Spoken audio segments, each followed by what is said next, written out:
Pemirsa, Anda masih menyaksikan dialog interaktif bersama DPRD Kota Semarang. Dan saya ingin mengingatkan bagi Anda yang belum mendownload aplikasi GPM Stream, segera download aplikasi ini sehingga Anda bisa menyaksikan tayangan Simpang 5 TV hanya dengan satu genggam handphone kesayangan Anda. Dan kami lanjutkan lagi, Pak Afif, terkait apa yang sudah ada ini, bagaimana kebijakan, terus bagaimana kesiapan masyarakat begitu.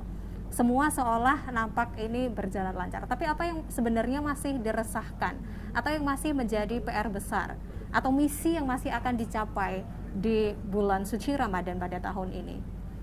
Iya, menurut saya Ethan, sebenarnya hal-hal yang yang membuat masyarakat itu was-was ya masih ada Ethan, yang terkait dengan masalah pandemi ini.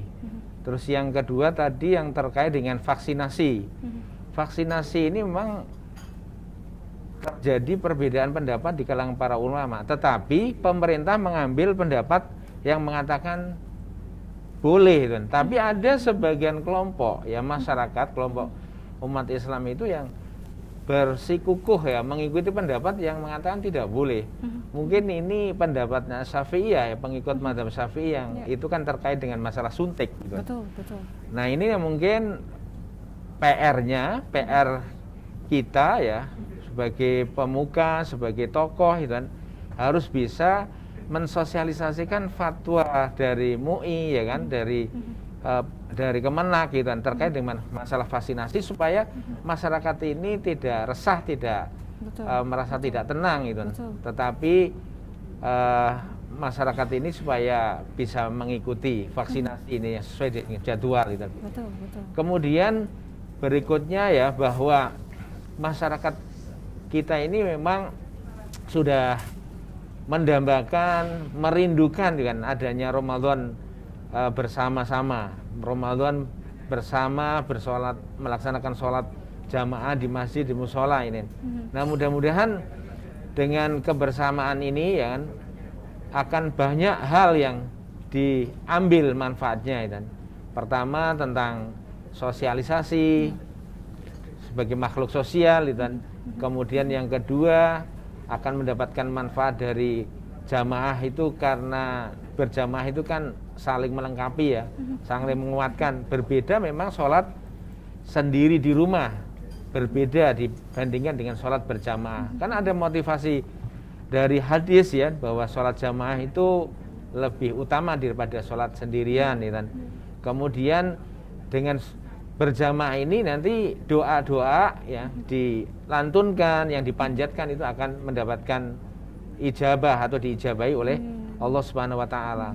Sehingga kesulitan yang dialami, kemudian persoalan-persoalan yang dihadapi saat ini pasti mereka sebagian besar ya masih merasa kurang nyaman ya. Mudah-mudahan dengan sholat jamaah sering ketemu dengan sesama itu akan menghilangkan beban, menghilangkan bisa menyelesaikan masalah-masalah yang selama ini dihadapi. Saya kira itu yang perlu saya sampaikan. Betul. Baik, terima kasih Pak Afif. Ke Pak Arifin mungkin terkait tadi masih hangat dibicarakan Pak Maturidi dan juga Pak Afif terkait vaksinasi begitu. Mungkin dari MUI sendiri bagaimana bisa menjelaskan kepada masyarakat? Kami ingin mendengar seperti apa vaksinasi di mana keraguan masih ada muncul di benak masyarakat, Pak Arifin. Kan sudah dua kali ya MUI pusat keluarkan fatwa atau tausiah tentang vaksin itu. Yang intinya vaksin itu kan telah dinyatakan halal oleh MUI. Karena dari proses awal sampai akhir itu produksinya itu telah diamati bersama di LP POM MUI maupun LP POM ya, RI ya, yang menyatakan bahwa bahan yang digunakan itu tidak ada turunan babi. Artinya itu memang halal. Di samping itu kan memelihara kesehatan itu sangat penting, ya, sangat penting. Oleh karena itu saya kira mayoritas umat Islam bisa menerima. Betul, betul. Artinya tidak menolak adanya vaksin itu. Termasuk di Ramadan ini juga dibolehkan kan, dalam fatwa yang kedua itu. Tidak ada larangan, tidak membatalkan Baik, baik. dengan suntik itu. Saya kira MUI sudah berusaha keras lah untuk memahamkan masyarakat itu melalui media elektronik, media sosial, media-media yang lain ya.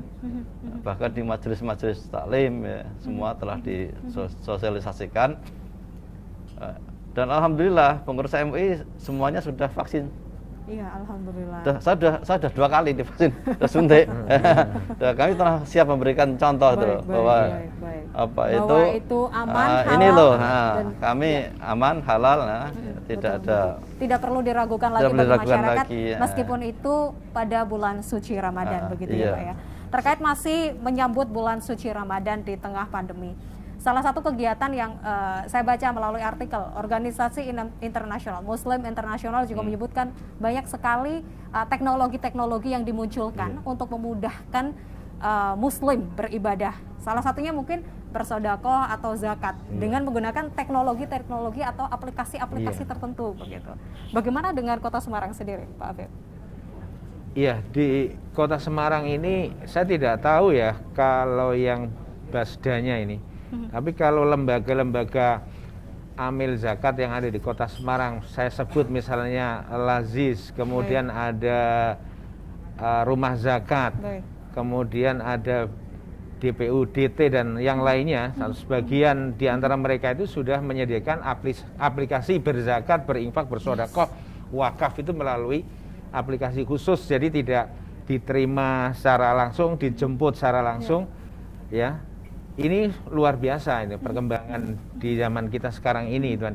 Jadi ini juga dalam rangka untuk pengamanan, Betul. ya, mengamankan diri agar juga tidak terkena itu COVID ya, misalnya begitu.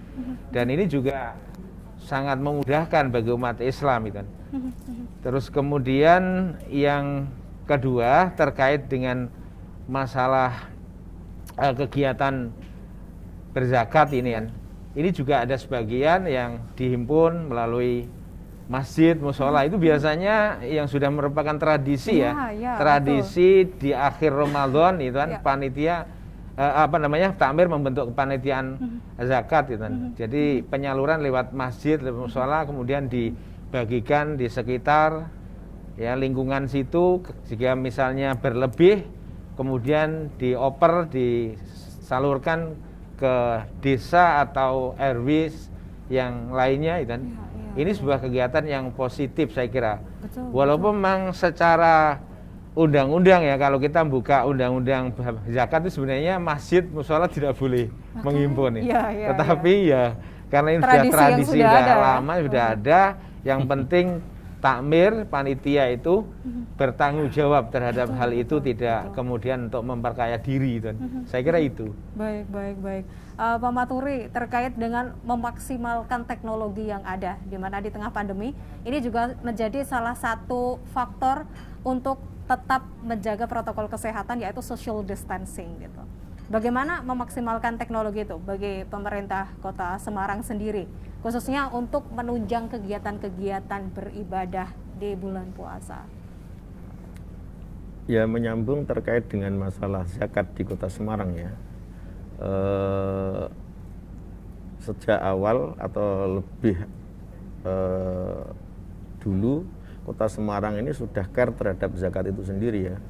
Yang pertama terkait dengan kebijakan pemerintah, seluruh pegawai negeri ini benar-benar dimobilisasi untuk bisa benar-benar melaksanakan zakat ini dengan cukup aktif dan artinya cukup disiplin, di mana pendapatannya ini juga cukup luar biasa. Dan eloknya memang Basnas yang ada di Kota Semarang ini benar-benar bisa bersinergi dengan pemerintah Kota Semarang di dalam rangka mewujudkan kesejahteraan di Kota Semarang.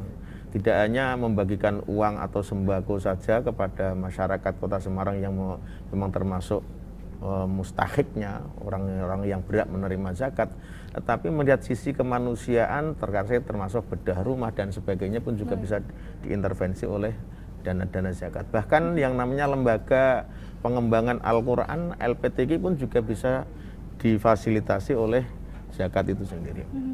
Itu yang pertama. Dan terkait dengan masalah smart di Kota Semarang ini sudah tidak dilakukan lagi, termasuk di dalam masalah peribadatan ini pun juga mendapatkan perhatian yang cukup signifikan itu ya. Kurang lebih seperti itu. Jadi sebenarnya pemaksimalan teknologi juga menjadi salah satu solusi Ya. beribadah di bulan puasa di tengah pandemi begitu ya Pak ya. Ya, memang cita-cita Kota Semarang smart ya. Cepat, segala cepat, semuanya itu tidak ribet. Betul. Bagaimana ada pelayanan yang lebih baik, termasuk bagaimana pelaksanaan ibadah pun juga benar-benar kita sudah bisa memanfaatkan teknologi yang seperti ini, termasuk penyaluran zakat sebagai meningkatkan oleh Pak Afif tadi. Di sisi lain, adakah tantangan yang dirasakan bagi pemerintah Kota Semarang dalam menjalankan segala kebijakan ataupun teknologi dalam menunjang beribadah dengan sehat, semangat, dan Kendala juga kesejahteraan? pasti ya, karena masyarakat kita Semarang kan tidak semuanya itu berapa itu namanya, pendidikannya tidak sama. Betul. Dan kemampuannya tidak sama. Mungkin kita menghadapi smart, tapi mungkin orangnya juga belum smart. Maka ini yang namanya butuh adanya edukasi. Jadi ya, kita tidak bisa serta-merta bahwa yang namanya dengan smart itu semuanya sudah beres, nggak bisa. Bagaimanapun juga kita harus realistis, masyarakat kita itu termasuk istilahnya itu gaptek ya, seperti orang seperti saya ini sekalipun di tengah pemerintah pun juga jaluk tulungan yang kecil-kecil kan gitu ya. Sekalipun segala sesuatunya memang harus kita melalui teknologi tersebut kan ini. Tapi masyarakat harus diakui ya, para pengambil kebijakan atau para tokoh masyarakat itu tidak serta-merta begitu ada alat yang namanya teknologi itu semuanya menjadi beres, tidak bisa. Tetap ada sisi-sisi lain yang harus kita perhatikan untuk bisa menyesuaikan perkembangan zaman yang ada, sehingga bisa bergerak bersama kan gitu. Betul. Kira-kira gitu ya. Terima kasih banyak Bapak. Kita akan kembali lagi, tapi saya juga ingin mengucapkan terima kasih kepada Star Hotel Semarang dan juga GLM Back Things Closer. Pemirsa, jangan beralih dari tempat duduk Anda, sesaat lagi